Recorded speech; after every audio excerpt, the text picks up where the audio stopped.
Hello everybody, in this tutorial I'll show you how to get and use the wooden hatch in 7 Days to Die.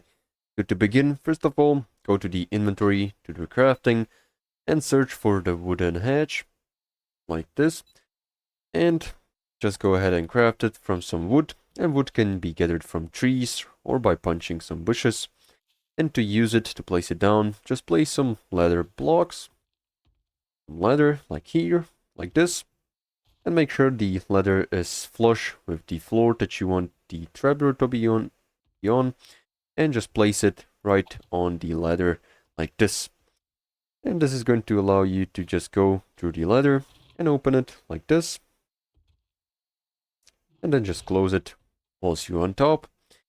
And also you can use some passwords, like by holding down the E whilst aiming at the hatch, so that you can use it in multiplayer and no other player can use it except those that know the code.